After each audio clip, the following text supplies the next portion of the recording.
The history of oil painting. The first book on how to paint in oils was written on 7/31/1497. It was written by a prisoner of the Vatican. This book was not published until 4 centuries later. However, it was used for centuries after that. It was the how-to of oil painting in those days. The original salespeople of pigments were called colormen, but they all had different formulas for mixing their pigments. A lot of them were good, but a lot of them, the paints would not adhere. They tried a lot of different binders.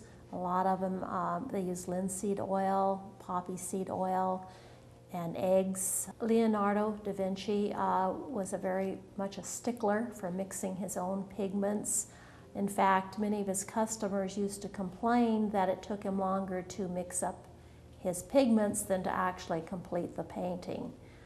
The original oil paints were stored in pig's bladders, and that was one reason why painters did not paint outside in the 16th, 15th centuries, because pig's bladders were very often apt to rupture and would make a big mess. In addition, the oil paints would dry out in the pig's bladders. They would not keep. In 1841, the first tin tube was invented by an Englishman. It was made of tin, and the tube was sealed with pliers. That was the beginning of the Impressionist painting, because the painters could take their paints outside now, and they were safe, and they could squeeze out the amount they needed.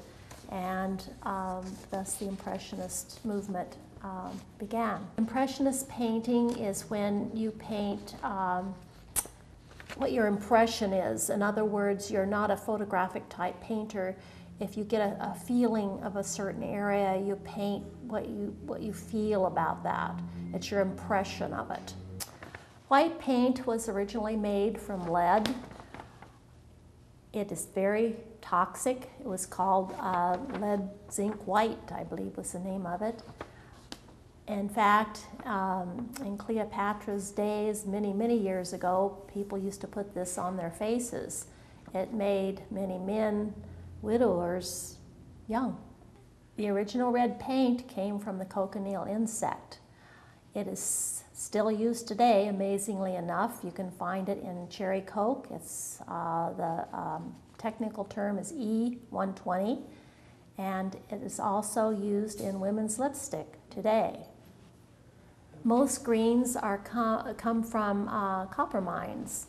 There are various rocks found in copper mines, and they still come from the mines today.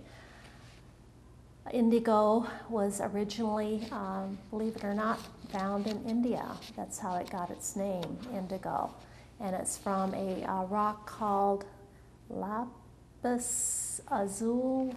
Synthetic paints, as we know them today, were first started in 1870, and they have led to today's point in synthetic paints, where the oil paints are no longer nearly as toxic.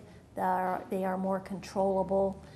They adhere better to the canvas, and the varnishes today also are good, and they do not disintegrate over time.